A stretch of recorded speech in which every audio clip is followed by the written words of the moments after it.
mind, and welcome to the network, where each episode we take you behind the scenes of the network, the inner workings of all the things that make all the shows, the music videos, the music that you love to hear.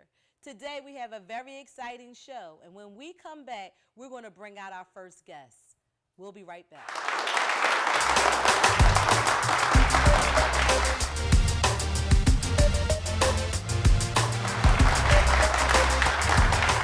Welcome back to the network. I am sitting here with the very talented and handsome Jermaine Carter, fresh off of taping the movie Tupac. So, welcome to the network. How are you? Thanks for having me. You're more than welcome. How you doing? Tupac the legend. How was it being in that movie and having the story told and kind of watching the scenes unfold as told by the author? How was that for you?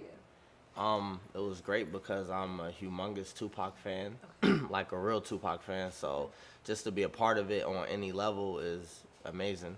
Okay. So you said I'm a real Tupac fan. Yeah, like there's super. some fake Tupac fans out there? Well, I'm not gonna call nobody real or fake. I'm just saying but like any song I name, you can go in on it? Yeah. Like yeah. All Eyes on Me? Yeah. The whole album. All Eyes on Me. Yeah. And then the single, All Eyes on Me. Yeah, that's okay. So you can just do any of them. Absolutely. Okay, we're gonna have to challenge you on that later on. Please do. So with taping the show and acting, you know, and again, because you said you're such a super fan, that opportunity came to you, but was it something that, you know, you dreamed about being a part of? Was it something that just kind of fell into your lap? Like what happened? Well, it's just crazy, but I definitely dreamed about being a part of it, but not like when the actual opportunity came. It wasn't. It was me as Tupac, but that's not what ended up happening. But that was the whole thing. Like I had ran into Jamie Foxx, and Jamie Foxx was real cool and everything. And mind you, all my life people told me I remind them of Tupac, look like Tupac, and all that type of stuff. So I always felt like that was a role that was fitting for me to play, being that I was a huge fan. I thought I was Tupac when I was young. So I ran into Jamie Foxx on the movie set. Long story short, he was like, "Oh my God, yo, you should play Tupac," and we exchanged information. And I let him know I did music. He heard my music. I ended up performing with him, which is a whole nother story. Wow. And I ended up flying myself out to LA, met with Jamie Foxx. Jamie took me down to Morgan Creek, which is the people above the Tupac movie. Right. They already had Tupac at the time, but they saw me, they considered it. I did real well on the audition. And then it came down to me and the guy who actually ended up playing Tupac, which is Demetrius Shipp Jr. Shout out to him. That's my homie. But when I saw him too, I was like, man, this dude looks so much like Tupac. Like, you know, it was cool. So I didn't get it. It came down to me and him. He ended up getting the role. Long story short, I was like, I got to be a part of this project no matter what. Like, I don't care if I'm a stand-in. I don't care if I'm an extra. I just got to be a part of it. So I became the stand-in. And then once I became the stand-in, I got on set. And they were like, wait a minute. Yo, this is the dude who almost got the, you know, the roles out of these two. And then I ended up auditioning to play Hussein Fatal. So shout out to LT Hutton and Benny Boom. They was like, you know what, you could be Fatal because you know you did well with your audition. So I ended up being Fatal, which was still an honor because he's an outlaw. So I grew up to all of them. Right. So even being a Tupac fan, you already knew about Fatal. So it was just like it was easy transition. It could have been anybody. Like, you know, I know about everybody. So out of all the projects that you've done, acting wise, we're not going to get to the singing yet, but as an actor, is this like your pinnacle? Like, is this the thing you said, okay, this now is my crowning achievement? Absolutely, but just because of what it meant to me to play, you know, Tupac, that's just like if you was a Michael Jackson fan, and which I was too, but then you able to play in a movie. It's a lot of other projects you could be in, but that's like Michael Jackson. Same thing with Tupac. Is like the rap Michael Jackson for me. So yeah, it's definitely up there. And then let's get to the music. Jay Young is your artist name. Correct. And tell us a little bit about your music, the genre.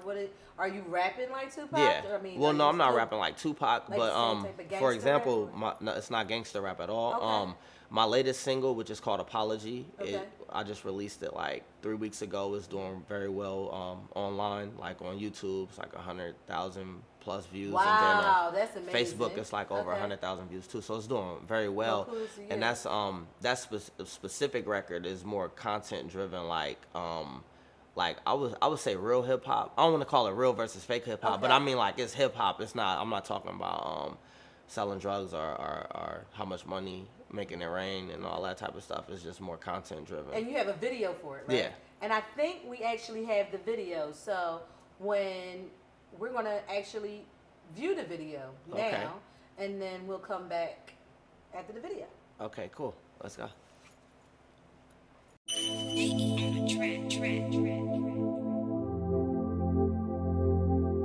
Yeah.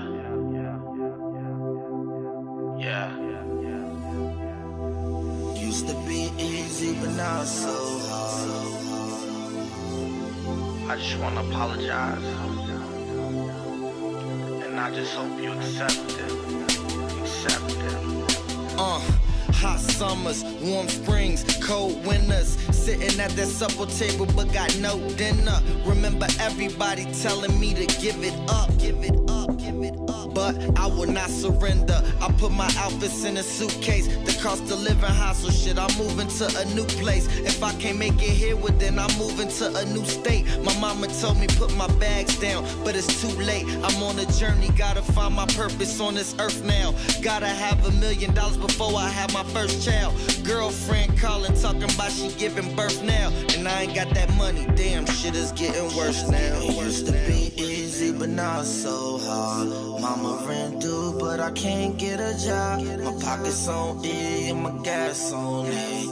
Plus everybody depending on me. Apology.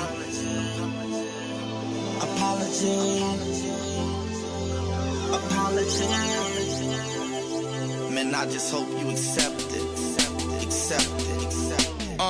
I told my girlfriend that I love her, even though we argue all the time and hate each other. Sometimes I be like, damn man, why the fuck we date each other? But it's been 5 years, practically we made each other. Used to say that we wouldn't let nothing get in between us, but lately I've been wondering if the other side is greener. Cause he bought her a new Benz and she bought him a Beamer, and we just in the bucket, so they laugh when they see us. But fuck it, girl, I promise I'ma give you a ring one day. Put you in that new Benz and take you out that Hyundai. But for now I gotta catch a flight and it's a one-way. Hopefully we'll meet again and be together one day. It used to be easy, but now it's so hard. Mama rent due, but I can't get a job. My pockets on E and my gas on E. Plus everybody depending on me. Apology.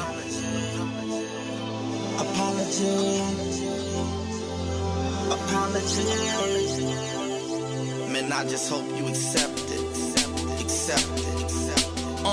I made a promise to my father, not my biological one, cause he didn't bother. But the man who raised me, he go by the name of Roger. Told him that one day that I'll be worth $1 million. He smiled and he told me, boy, you need to work harder. And that won't be enough, so shit, you need to work smarter. Say you could be anything, boy, your last name Carter. Could graduate from Yale, from Stanford or Harvard. But I was thinking I could get a GED, make a video and get my song on MTV. Like every other rapper in the industry. Hopefully one day they will remember me. I say it used to be easy, but now it's so hard. Mama rent due, but I can't get a job. My pockets on E and my gas on E. Plus everybody depending on me. Apology.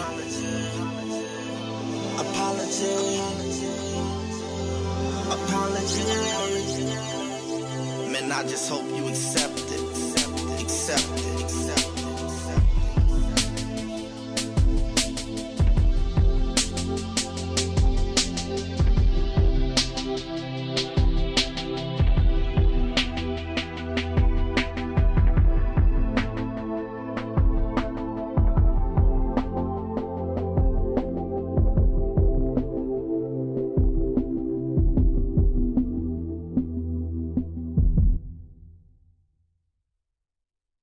Wow, that was really, really good. So what was the concept behind the video? Like, what drove you? I mean, the video is amazing. So Thank you. Well, honestly, okay, I shot the video out in Las Vegas in the desert or whatever, so I was really going to shoot a complete different video. But as we were driving through the desert, and it just reminded me of the song. Like, the song is a very deep deep reflective song. Right. So I was like, as I'm seeing the desert and it's like a storm, it feel like, or whatever. So I was like, you know what? This don't feel like the record I was gonna shoot a video for. This feel more like this record. So I just went on that gut instinct and shot that video, and it just so happened to be the right decision. Because that's what music is. We have to feel the music. It's all filled with emotion. So in order for us to reach our audience, we have to feel it first. Right. So yeah, I get that. So thank you so much Thanks for coming for having out. me. And so your project, when will Tupac be released? When are we expecting to see it on the theaters? The projected date is September of this year because this marks the 20th year anniversary of his death. Yes. But I know online it says in November, so anywhere between then. And then for your personal projects, how could we follow you? Right now I have a album on iTunes called Before I Go Hollywood. Okay. And the lead single off of that is Apology, which is the video that everybody just saw. Okay. So they could do that. They could go on any social media site. It's JYoungMDK, like JYOUNG. M is a million, D is in dollar, K is in kid. So JYoungMDK, all around the board, the website, everything. All right. Well, thank you again. Thank you very much for coming in. We'll see you back later on in the show, hopefully, if you don't have to run. Oh, so definitely. We can kind of go over our hot topic. All right. Thank you. We'll be right back.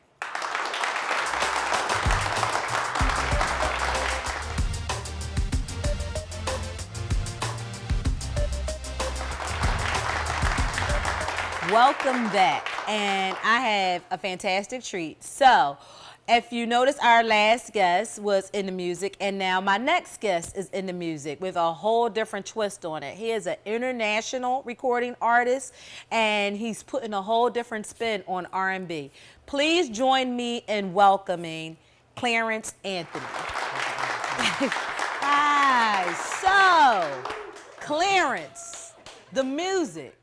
Wow. What's the inspiration behind it? Tell me about Queen. Queen is a love song. The entire album really is about love. Queen is supposed to be putting our women on a pedestal versus, showing them in a different light. A lot of the movies and stuff that we see right now, they're showing our women as less than what they really are. So with Queen, I wanted to show different nationalities of women basically as queens, you know. Okay. Well, that's what we need because, so much is going on and the stereotypes behind all women, not just women of color, but behind all women is less than being a queen. So having, the music, which actually speaks to all our souls, to kind of nurture that thought process that we should treat our women, our mothers, our sisters, our daughters as queens and princesses, that right there will help also bring about a generation that respects our women. So hats off to you for that because we just really kind of need to continue to nurture that. So you're originally from Jacksonville, Florida, and now you are here in Atlanta. Did you move up because of the music? Were you moving up anyway? Tell me what prompted that move. I moved up because of the music, the industry, really. The music is in Jacksonville. We have a lot of talented artists. But here you have the industry, which our industry is building in Florida. You know what I mean? Right. Everybody is pretty much traveling to do business, and we're trying to bring it back to Jacksonville. But the doors are open here, And have you been doing music for a while? It seems like I could tell from just even, like you said, you was rehearsing all night, and then from the content that you're placing in your music, that you're kind of rooted in it. Have you been doing this for a while? Is music in the family? Was your daddy a jazz player? Like, tell me. My dad, he's a vocalist, and he had a group back in the day. I've seen tapes and stuff of him opening with Diana Ross and a lot of other people, back in the day, My grandfather was a bishop, so, I was around music every day. Okay, all right. So we have your new CD, and it's called The Groove. G-R-U-V. Tell us about this CD. The Groove, again, is a love album. My brand is really based on love. I talk to a lot of young ladies. I do a lot of nonprofit stuff. And a lot of them don't believe in love. They believe if you play anything besides a gangster track, they really don't want to hear it. Right. And one of them sat me down one day and was like, maybe if you show us and tell us, we'll understand it a little better. You know what I mean? we came up on, you know, Frankie Beverly Mays, Right. Marvin Gaye, you know, all of that. So we understood love in an entirely different light. You know what I mean? Right. The men, well, I'm going to go outside in the rain. You know what I mean? Right. Nowadays, that's unheard of. So I tried to bring a little bit of that back without going too far back, but you know, bring it back and keep it with, you know, new inspirational beats and stuff like that, melodies. Okay. You just mentioned that you're part of, or you participate in a couple of different nonprofits. What organizations or causes are you currently participating in, and what is your passion when it comes to that? Actually, I have two of my own. Okay. And I started in the Philippines because I'm over there a lot. My music has been there for a while. I just did a video and a full outing with them for Feed the Kids. I have one called Feed the Kids and one called Shoes for Kids. Okay. So this past one, we just brought out as many kids as we could and fed them and gave them food to, you know, take home.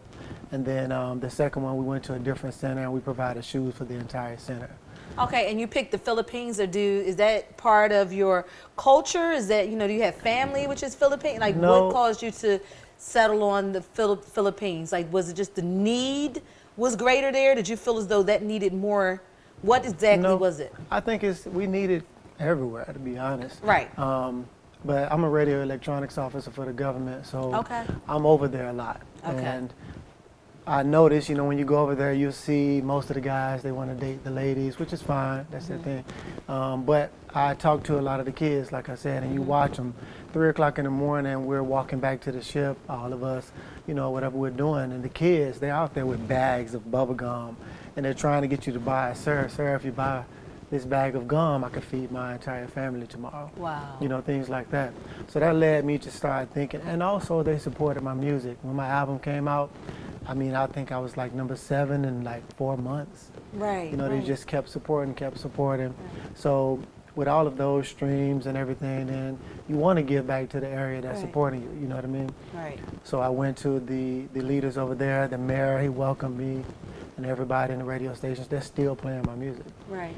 So speaking of your music, we have one of your videos, and the video that we're getting ready to see is Queen. So let's look at it.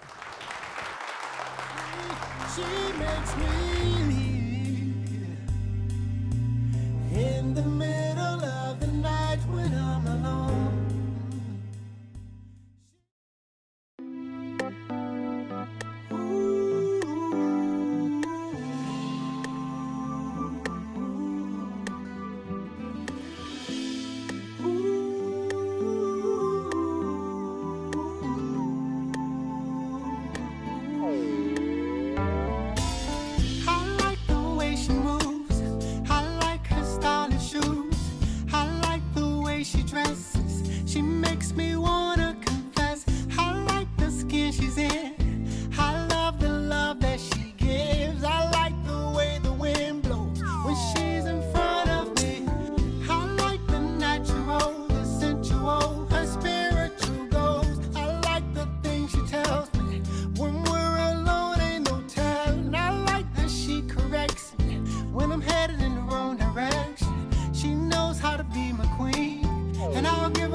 Beautiful, lovely queen.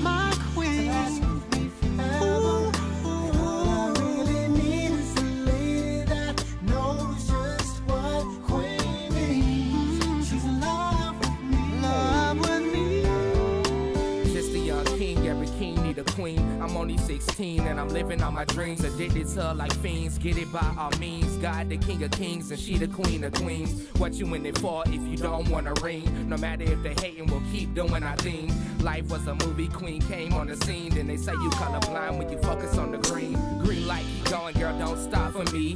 Queen Sashi, her she mess with royalty. When I die, they'll remember me for my loyalty. Can we please keep order? They so disorderly.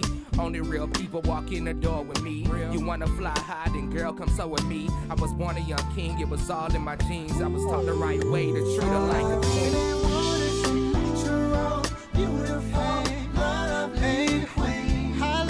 Last with me forever. All they need is a lady that knows just what queen means. She's love with me. All I really want is a natural, beautiful, lovely queen to last with me forever. All they need is a lady that knows just what she means. She's love with me.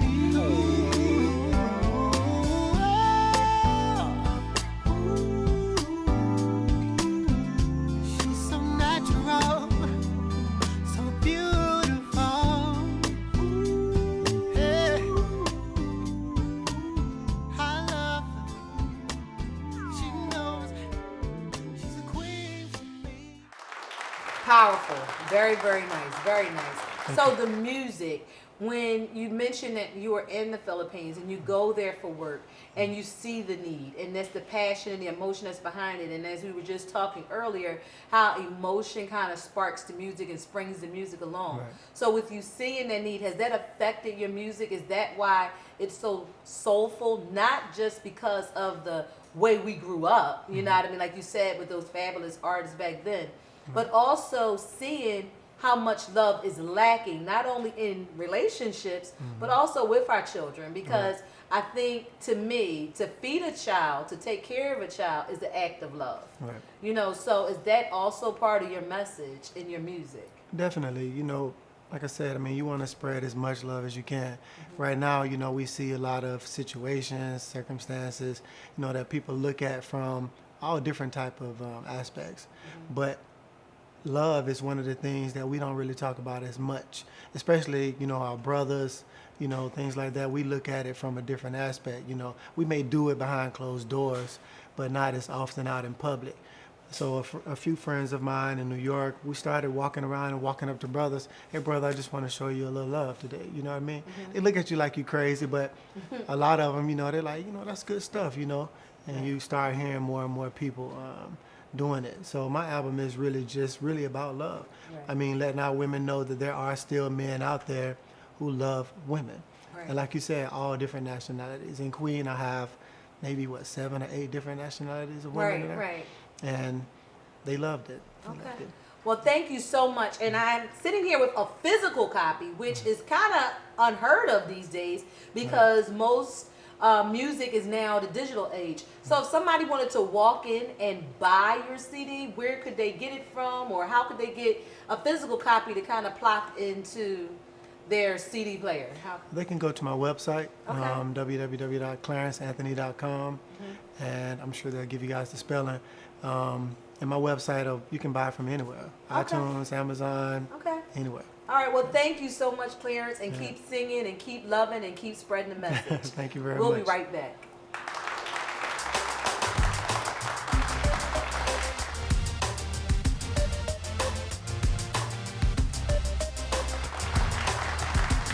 Hi, and welcome back to the network. I am sitting here with the multi-talented DJ Fidel. Hey, Hi. how are you? Thank you for joining me. So, Definitely. DJ, Yes, music. Music. Wow. Like every genre? Every genre. Really? I pride myself on that. So what is it? EP, EMD. EMD, is that what it is? Like, okay. EDM is actually what it is. EDM, okay. I messed you up, I take that. It's electronical dance music. Okay. EDM. So that's like a movement. I was just somewhere, I think we were in Baltimore. Okay. And that's like a huge movement. Like they Yeah. actually have just clubs for just that. Yeah, EDM is actually, I mean, even though we're starting at that point, I like you said, I DJ all genres, but EDM is a huge movement. It's where the DJs make millions. Yeah, I heard. Millions. I heard, and they've got sponsors, and people are just coming out to be part of this. Like the DJs, they're not like ordinary DJs, and it's just electronic music. You're just basically with the lot and everything, and they're just moving it's a around. Feel good, high energy, off the wall feeling that you get with it comes with it. I mean, you know, your David Guettas, your Dead Mouse, your Steve Aoki. Don't kill me for saying that wrong. Right. You know, Forbes did a whole top 10 DJs in the EDM field, and they were all surpassing the $2 million ranking. Right. You know what I mean? So but you're dipping in all the genres. All of them, yeah. So you can just DJ any party. It doesn't matter. Like Doesn't my matter. hat, Doesn't what matter. you want to do. I literally, you know, I did my first wedding when I was 12. Oh, okay. I grew up DJing my mother's events, and I started on 2 tape decks, literally 2 tape decks. I used to play, rewind, blast, bring it back, and all over the place. But I used to DJ all her housewarming events, everything. okay. You know, so that soul was always in me, and I've always felt like I've had an old soul. Right. So her friends, you know, reached out to her and said she needed a DJ, and she recommended her 12-year-old son. Wow. And I walked in that place, and they were like, what is he going to Yeah, spin? He like- don't know nothing about our music. And I tore that place down. Oh, wow. Tore that place down. And so the music was just there in your heart. It was and you always just there, been because I spinning started as a singer. Right. You know, singer-songwriter. I'm still a songwriter. And so I come at it from a different approach, you know, between melodies, arrangements, lyrics. Right. So it's not just a beat and a song for me. It's like, did you hear how they did the down note on the C? And it's Right. I just look at it different. Yeah, it's because I can imagine that when you're doing you're doing an event and you're mixing it, and because like you said, you are a performer, you Right. are an artist. You know what I mean? It matters what song follows after the other song. It matters in looking out to the crowd, who's dancing, who's not dancing.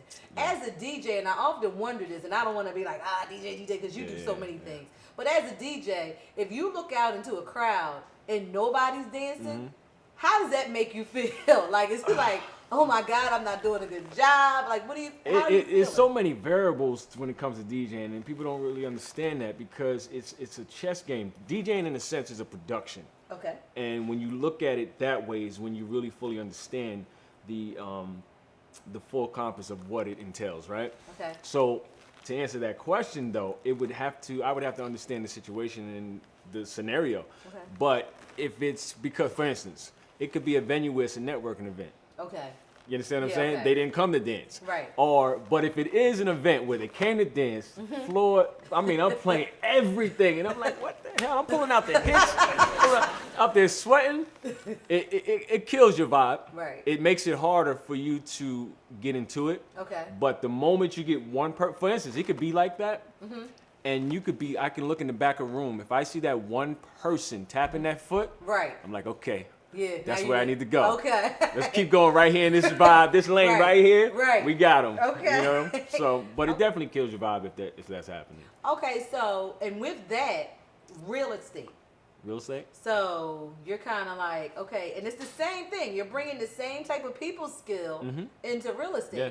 Because you also have to know, you have to be able to look at your customer or your potential customer Right. and see if they're feeling basically what you're selling. The same thing with the music. Right. You have to see if they're feeling what you're playing. So how did you get into real estate? Your mom was it? Who was? No, I got into real estate because of my wife. Okay. You know, she's been a realtor for a long time.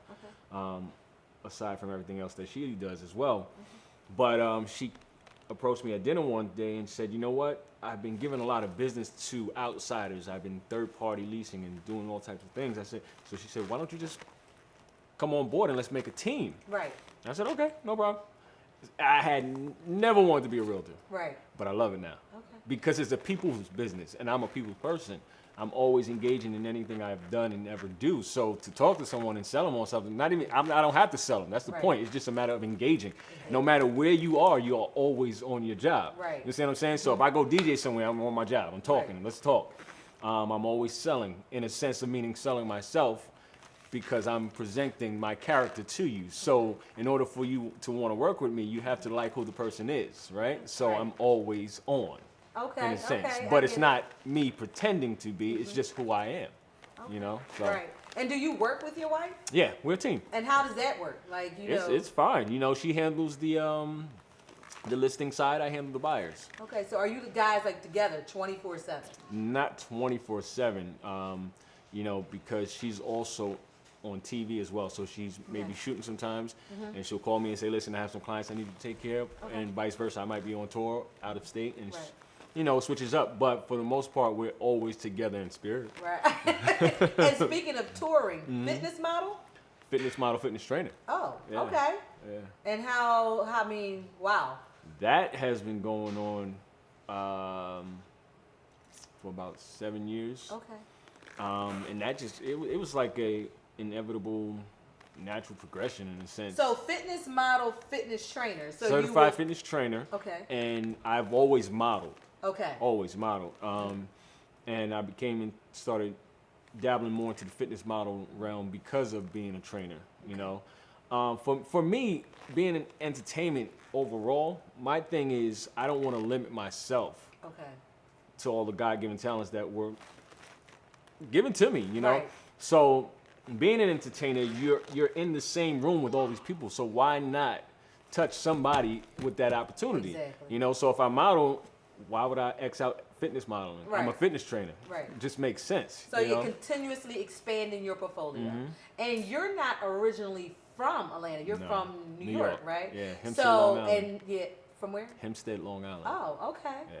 So just constantly, again, increasing your net worth. You know what I mean? And when you're up north and with all that hustle and bustle, especially New York, and everybody's constantly trying to edge and elbow for their little piece of whatever it is they're trying to attain.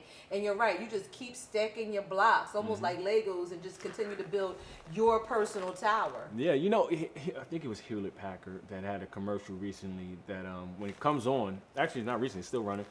When it comes on, there's a young girl, about a teenager. You know, she's sitting there on the concrete. She has a laptop out. She's doing all this talking, and she goes, "Hi, my name is so and so. I am of the slash generation." Okay. Meaning, and she went on. Everybody kept saying it in the commercial. Okay. Hey, listen, I do this, and I do this, and I do this, and I do this. I am of the slash generation. Right.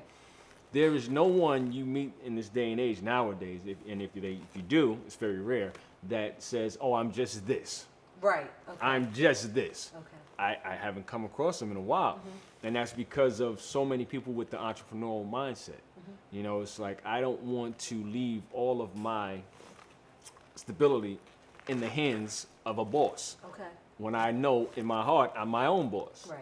And I'm going to create a way if there isn't a way. You understand what I'm saying? So with all that said, that's how I've always lived. Right. I keep running with that. I am of the slash generation. Right, and that is your brand, and Yeah. you're continuously building your brand. And before I let you go, because I'm getting the cue to wrap it up, all before good. I let you go, tell us, with your DJ, do you have any major upcoming events? Like, where can somebody find you if they wanted to be trained by you? I could imagine would be like a boot camp Right, workout it because is, you're it obviously is, chiseled. it is. So, like, how can someone get in touch with you or follow your movement or contract you for an event? Well, I mean, you know, day and age of social media, it's easy to get to anyone, anywhere. Okay. You know, Facebook, Instagram. I check my IG pretty frequently, so DM, it go down in the DM. No, it don't go down in DM. Don't even, no, it don't. You know, hit me there, DJ Fidel, DJ FADELF, or DJFidel.com. My other half is my extension, I should say, my group, Ghetto and Blues. We actually just had a big event last night at ATL Live in the Park. Okay. Tore it down. So ghettoandblues.com. Okay. Get me there, get them there. Okay. Get us all to come out at one time. You get a hell of a show. Alrighty. But yeah, DJFidelf.com, DJ Fidel, DJ FADELF on Instagram, Alrighty. and we can talk. Okay, well, thank you so much Thank for you. coming and joining us. I appreciate it, and we will definitely look forward to seeing you again. Okay. Okay, we'll be right back. Pleasure.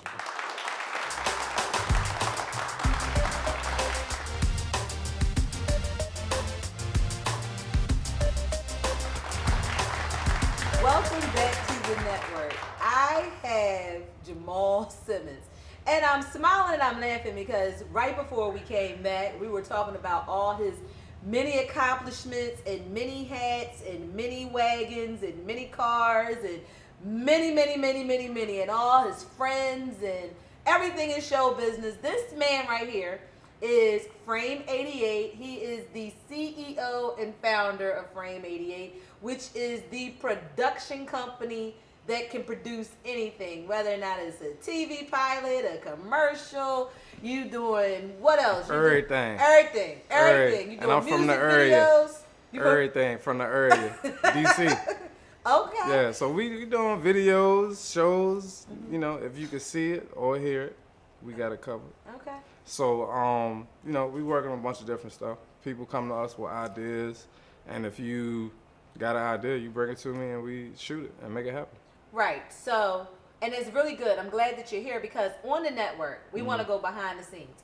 Everybody sees the finished product. You know, they see the scandal. They see, you know, Law and Order. They don't see what happened They don't see before. all the stuff that happens, you True. know, behind the scenes and Mm-hmm. all the ways that it gets wrapped up. So, is that your job? Are you the star behind the scenes? Are you the one walking around with bubble gum and Band-Aids, if you will, piecing it all together and making never sure heard we've that. got...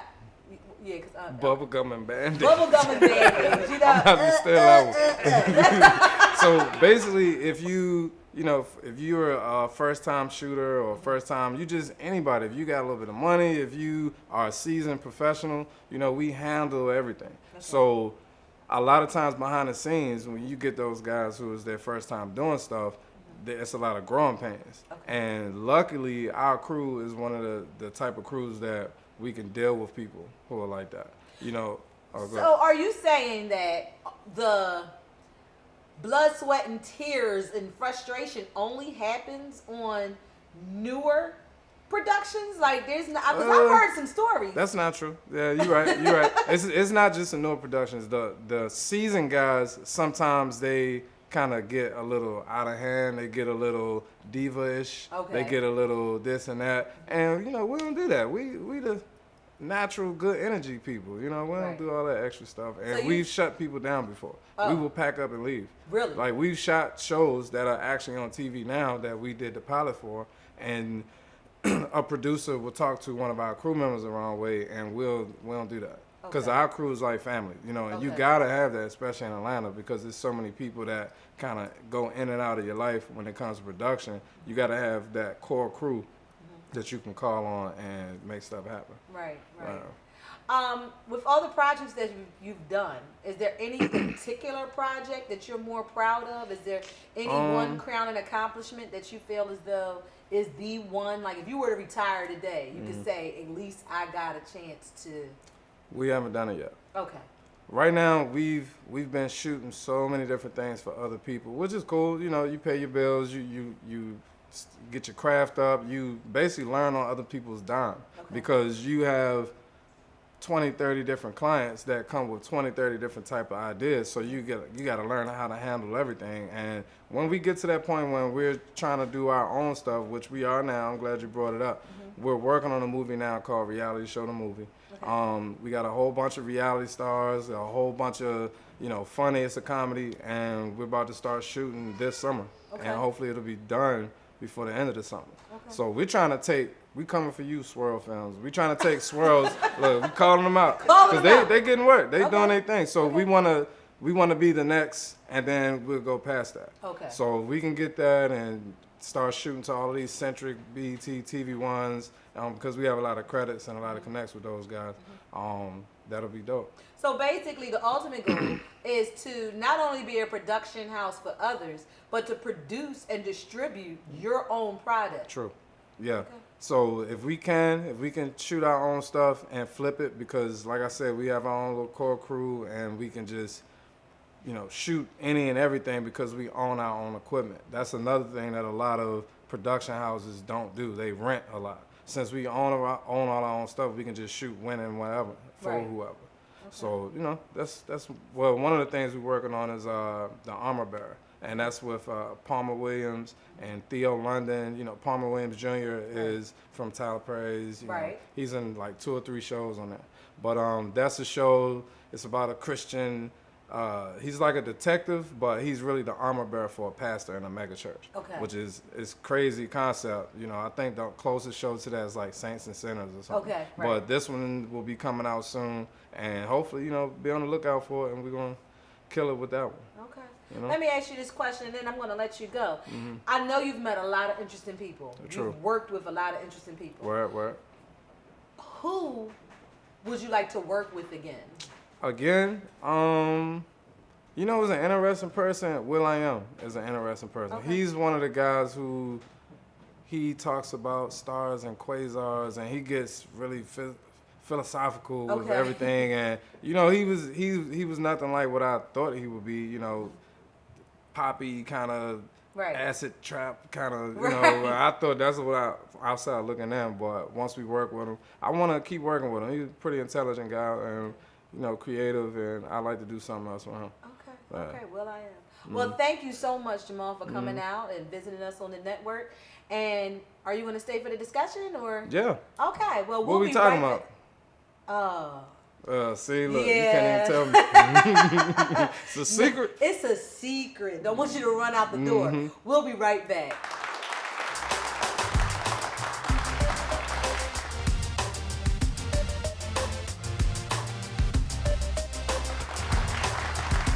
Welcome back to the network. I am joined by my guest co-host, Erica Baham, who is a comedy writer and aspiring actress and singer. She is going to help me bring the hot topic, which, fittingly enough, is all men.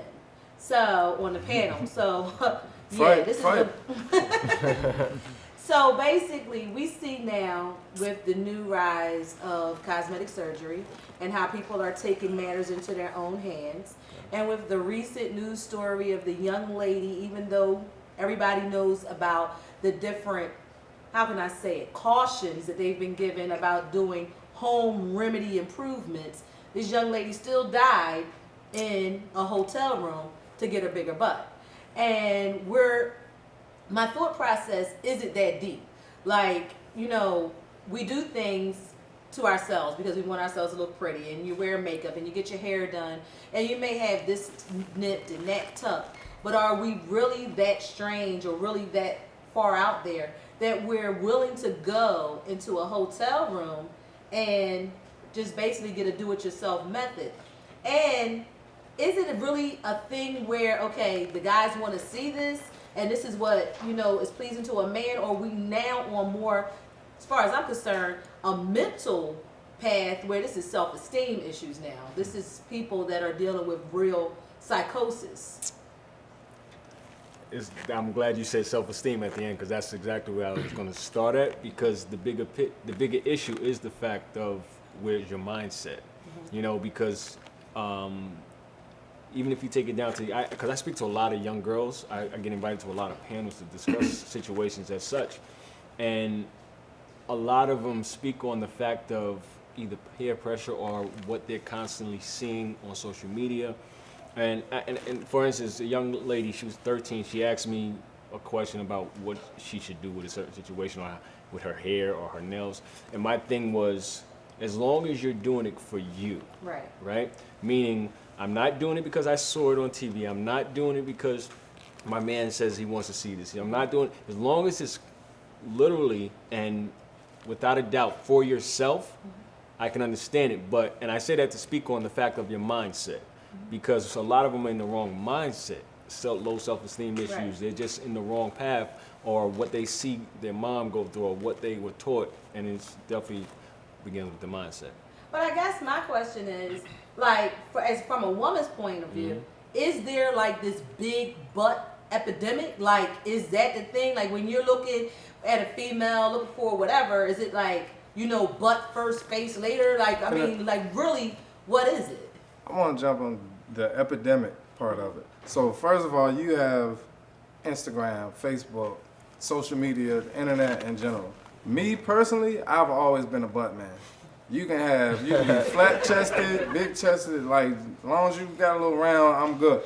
But the problem is, it's just so much, but I don't want to say the other word, but it's so much booty at once that it's kind of like an overload now. You know what I mean? And Booty overload. it's so much booty and butt and bathroom pictures and over the shoulders and all that. They almost have to enhance to stand out. which it's actually kind of sad when you think about it. To me, it's sad that you have to do all of this extra stuff, and I don't want to take it, but black men, what's up, King magazine and all those swimsuit issues back in the day, I still got some old ones. You know, call them what you want. But those old ones, you look at the females and it's like, I used to be like, man, she is, and now you look at them, they look like everyday females now. Right. Because it's like, it's so extreme. Right.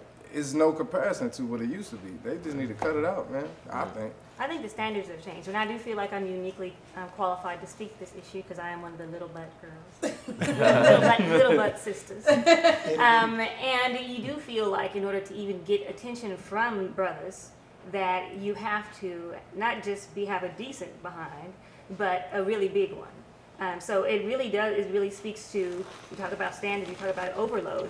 It's like I've heard men say that they won't date a woman, let alone marry a woman who doesn't have a butt. But not anymore.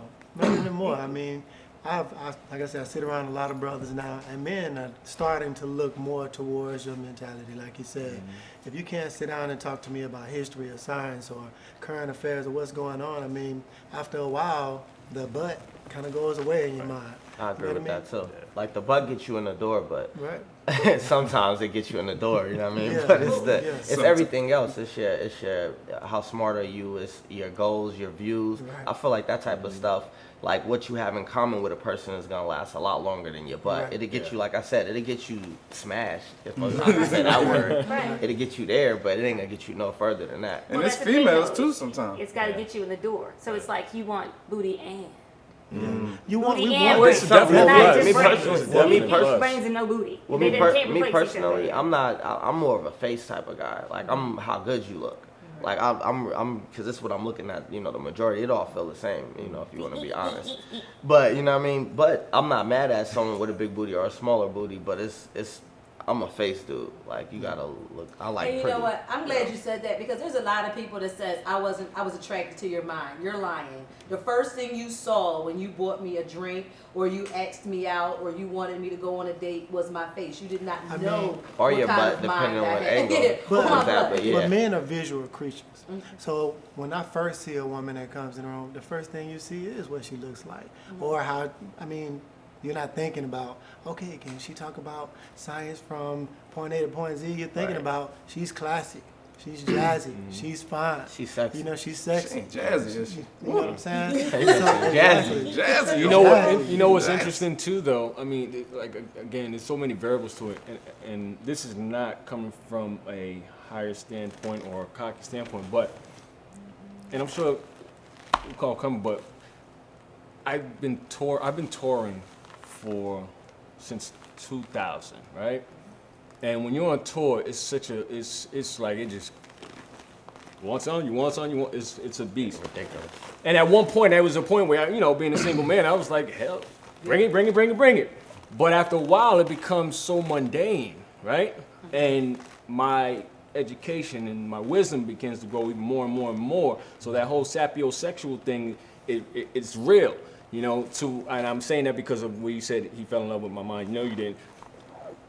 Some don't, but to an extent, some do. When you're overwhelmed with it, especially with all right, it's 30 bad bees in here right now, as they would say. I would never say it, but there's 30 of them in here, right? Or there's 30 beautiful women in here. So there's 30 of them in here. The one that's gonna stand out is the one that I'm mostly attracted to mentally. You understand what I'm saying? So when some people say that, they do mean it. For instance, you ever look at a relationship and you're like, how the hell did they end up together? Right. They were mentally attracted. Could be the woman could be beautiful, but the guy could be or vice versa. Right. They either made him laugh so much that I've just fell in love. Humor is a I big thing. unconsciously, for some reason, why do I like you? Right. And then they say your friends are like, yo, you don't see him, girl, he make me laugh. Yeah. Okay. I got you didn't. with That that just too? got I've been in a room with a bunch of women, as we all have, and you sit down and you'll have, again, you may have a Peruvian and a Brazilian and a sister, whatever the case may be. But I've had a sister to sit down, and it doesn't matter, I'm just choosing one, but sit down and everything she said, made me just be like, what? Like, are you serious? She is really like engaged in everything. You know what I mean? She was intelligent. She was soft-spoken. She didn't have to be all like here. You know what I mean? She drew me in every minute. I want to add to that too, because a lot of times it's the females who try to look away for other females. And then they swear up and down, oh, I got dressed like this because this is what I like, and this is what girl, what you think about this lipstick? Girl, you think this too much? Girl, and you trying to get that advice from that person. But a lot of times, women are the ones looking at the butts and saying, dang, I wonder if I can get mine. It look like that. So it's a competition amongst women. Yeah. Well, they blame it on us. Yeah. And I think that may be true because, and not, again, throwing shade or stereotyping any specific racial class, but, white women were famous for not wanting a butt. Right. They would say, oh, no, my butt's fat. Let me put or my butt's too big. Now they're right in the gym doing squats. Everybody wants a butt. Everybody wants it. It's a thing where it's like they completely twisted their way of viewing their own body. Not just butts, lips, and people getting all type of stuff. Everything. Right. So I guess the message generally is just to kind of do whatever, if you're going to do it, which we're not telling you not to do. I mean, don't go in a hotel and just, blindly go through an alley. But if this is something that you want to do for whatever reason you want to do it, then be comfortable with the results and what you're doing. Don't do it because, Amy's butt is a little bit bigger than yours and now you're blooming. You know what I mean? And work for that booty. Right. Work for it. People don't want to work for it. Yeah, they don't want to work Go for get it. your shots and all that. Work for it. That's another song. Get another song right now. Y'all need to get Work for together and do a it. song. And I'll shoot the video. Let's go. Plug, right? But I had a question for you. Oh, go ahead. Go ahead. Well, I was gonna say the whole the hotel, the danger part was what you were saying before. We actually shot with one of the ladies who went to jail for it. She, whatever, and I ain't gonna talk about the lady, whatever was going on with her was she was pumping, what do you call it? Silicone, and people like, woo, that's gangster. But that's a whole different type of sickness right there. That's like an extreme. If you are that sad with yourself, you're a person who's a step away from suicide. To me, you're a person who's a step away from doing something crazy, shooting up a school. Or, like, that's just how I see it. If you're crazy enough to go and let somebody in a hotel room go and just do all this stuff to your body, I can see your makeup, your hair, your car. You can trick out your car you want, but your body, you don't just go to any mechanic. And the thing is, and just to kind of compound on that, people don't realize, and you know what I mean, while we're talking about it, your butt is your biggest muscle. So literally, it's the same as shooting up a syringe and just mainlining whatever concoction it is that they're getting ready to put in your behind, putting it in your own vein, and then just kind of multiplying that by 10. So people don't realize that when they say, oh, no, it's only a little bit of kerosene and some this, that, and the third, and they're putting it in your butt. Back in the day, if you had some type of illness, if they wanted to do fast acting, they stuck it in your butt because it got through your whole bloodstream really, really fast. So then to go into a hotel and just let somebody just pull out a secret syringe and some kind of concoction and stick it in your behind, I do believe that it's tantamount to suicide. Because and it's probably our fault. Like, we are the industry. We're all the aspects of the industry. If we don't use we have a show called Social Studies Project where we talk about stuff like this. If you don't use your spotlight and say, hey, look, Platform. you know what, I'm singing about, this booty, this, that, and the other, then now you got to accept the consequence that somebody might try to go do something or be that way to what you're talking about, that you made seem so cool. Right. You know what I mean? But it's two sides to that too. I had this debate with people all the time. But depending on what we're talking about, let's say we're talking about music. Like I said earlier, my video apology was more conscious based. But when you're talking about music, it's about, okay, there's the higher ups, like, the radio, it's like whatever they're going to accept. So when you want to go left field, you also have to understand a lot of people say they want that, but they don't support that. I talk about that all the time. Like, if people want, I'm not saying you, I'm just saying in general, if people want this stuff and talk about this and stop talking about money, cars, H's, and pop how many bottles I pop, don't support that. Right. Support what you And really like. And 2016, the numbers, you don't have to do that. right, you because definitely, the this is internet, definitely the day and age iTunes where you don't and have to. everybody else. So Yeah, I hear a lot of people say that. Like I heard girls like, they all they talk about is this, that, and the third, and blah blah blah. The main ones in there dancing to "All I Want for My Birthday Is a Big Booty Hoe." You know what I'm saying? So, Right. so how you gonna get mad at that when someone else is doing it? But then that's your favorite song when you're in the club. Right. So you can't, Well, when I think when you talk about someone having to be borderline suicidal or someone having to be just have their self-esteem so low that they would do something like that, the realization is that gives them an opportunity that oftentimes they may not think they'd have. So having the body will make them famous even, right? So if they don't feel like they have any other options, then shoot, why not? Yeah, I mean, and then we're going to end with this. It's almost like the guy said, I prefer to see you leaving. You know what I mean? Like your face is not, but your butt is. You know what I mean? So you got some people that feel as though, maybe I don't have all that it takes right here. You know what I mean? So let me enhance something else that might get me into the door, which again is a self-esteem issue. Right. So again, thank you guys for being on the panel and discussing this. And thank you for tuning in to the network and joining us. And now listen to your mama. The world is a dark, cruel place without money. So no matter how you get it, laying on your back or printing it yourself, you make sure you get it. I'm worried about you. I already lost my mom. I don't want to lose you either. I don't want you worrying about me. I got me. I want to change my life, baby. I want to get off the dark side. I'm going to be ready in a minute. How may I help you today? I would like to make a deposit. This is the first time that we're dealing with these folks, so we just need to be careful. Excuse me, miss.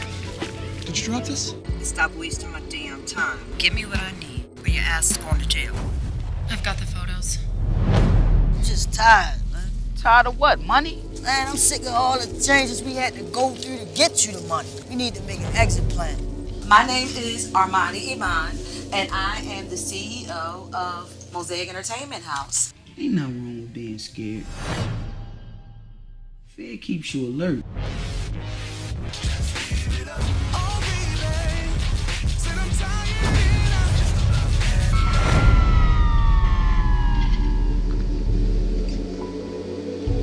Fuck normal.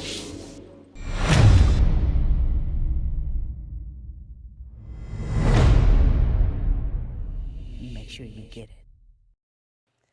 Thank you once again for joining us for another show. Thank you to my beautiful co-host, Erica, as well as my fabulous guests, Jermaine Carter, DJ Fidelf, Clarence Anthony, and Jamal Simmons. Join us next time when, again, we go behind the scenes of the network. Have a good one.